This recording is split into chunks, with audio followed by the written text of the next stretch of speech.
Alright guys, here is our rare find of the week. This unit sits on this, just comes apart for easier transport. We have all sorts of pieces pulled apart right now. I just laid some of this stuff back in here and put the chimney back on just to give you an idea. This will be our oven, our stove. It's from what I can tell, although the patented anyway, it was in 1903. I believe, so she is an old girl. I don't know exactly when this one was built. The homeowner we bought her from thought 1916, 1917, but I don't know. The only date I can find is a 1903, 1904 stamp. So there's pieces for all of this. They're not missing. We just have them all in the van still. The ashes would drop in here. This is the firebox. It's gonna need some TLC. I mean, it's old. We're gonna do a few patches and stuff on it, but all in all, it's just pretty good. You got your spots here for pot warmers. They can move. One on that side. Here's you got draft control. It's pretty cool technology in here. So fire boxes in here. You could drop some sticks in through the top. These actually turn to remove ashes. Okay. The heat from the fire, the smoke from the fire would come up past this and go underneath through here. And then to start the fire, you can open this guy up. There's a handle here. And it opens that door up. And then the smoke could go right up. But once you got it good and hot, and you've got the chimney good and hot, you could shut this down, because now it's drawing. And it's going to be drawing through that hole, which means the smoke would have to go through across the oven and down. And then if you want to use the oven, there's a handle down here to turn, which closes this guy. Okay, which makes the smoke go down this side under the bottom of the oven. It turns underneath the bottom again, turns, comes back up this hole, and then over and through and up to the chimney. And that's how you would heat the oven. There's a substantial oven in here as well. It's a decent size oven. And like I said, we got some repairs to do and some cleanup to do on her, but we're pretty excited with it. Now, if you don't want to use the oven, you close this guy. Now, same thing though. Oh no, sorry, no, that's the oven. That's when we're cooking in the oven. If you don't want to use the oven, you'd open this. And in here fits a big pot. Well, you can put water in there, so you'd have hot water going. And that smoke then would go underneath that pot, through this hole, out that hole, and same thing up the chimney. And then you'd be heating your hot water. So you'd have hot water available all day long in here, as long as the fire's going. And then if you need to use the oven, then you'd close that other one, like I said, and use the oven. Got a nice dial on here too, from back in the day for the heat. Made in Hamilton, Ontario. It's pretty cool. We are super excited about this find. I don't know what else I can show you on it. That basically sums it all up. Like I said, it's going to sit on this base. We do have some repairs to do. Underneath here is a handle for opening up the oven door, but the one piece of the handle broke off, so I actually have it. And if you press that down, normally it would stick out here, you could hit it with your foot. But if you press that down, then the oven door opens up. So if you have your hands full with some loaves of bread or whatever it is, then you can just press that and open up the door. Pretty cool. And here you can remove this if you're not, this is not for wood. Or sorry, to remove this for wood. So if you're burning coal or something, you're going to leave this in. But if you're burning wood, then you have to take it out. I don't understand why that is. Please fill me in if you know. What else can I show you on it? There's an ash bucket. These are some spare parts, unfortunately. But there's an ash bucket that slides in here. We can easily pull out. There's lots of spots in here for cleaning. You can get accessible to. Probably could put wood in there through there too as well. Yeah, so we're looking forward to cleaning up. We are not going to be working on that right now. We've got a lot on the plate, but we will get to that. And maybe we'll start cooking on it before the house is ready. Very, very excited about that. Like I said, it's well over 100 years old, and with a little bit of TLC, it will be our primary cooking device for many, many years to come. Very thankful for the family that sold it, I know they had a hard time letting it go, or at least the missus of the house did. And I can understand why. It's a piece of history right there. But she will sit right up there in our new kitchen, Lord willing.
Alright, should be able to take the ratchet strap off.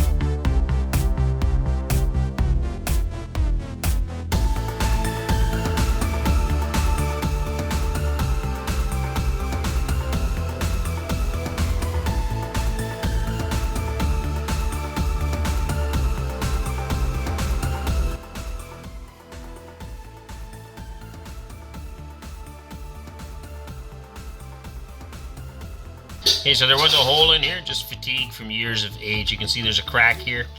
I didn't get that with the camera. And there was a hole missing. So I got this tape down here to kind of form it up, and we're patching that up. And this is the fire brick, patching it with concrete, but it acts as a fire brick on the inside of the, where the wood burns inside the stove. So I got two of these to patch.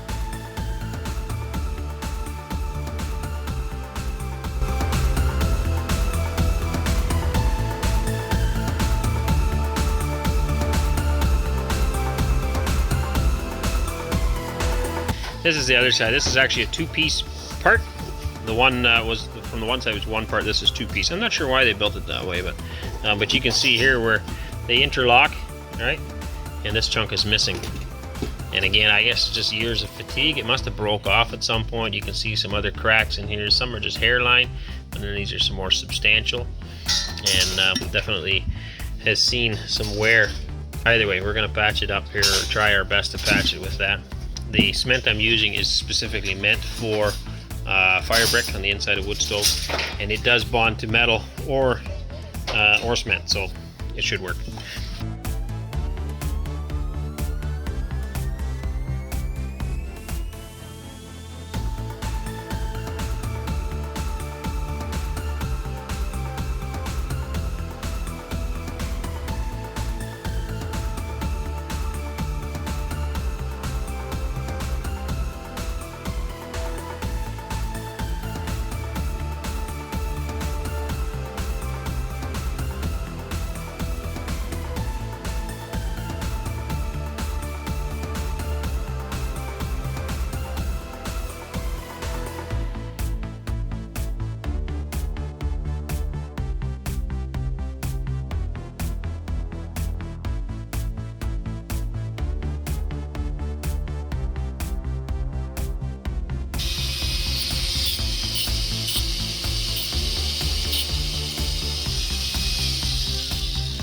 cast, I cannot weld it. You can't just weld cast, doesn't work.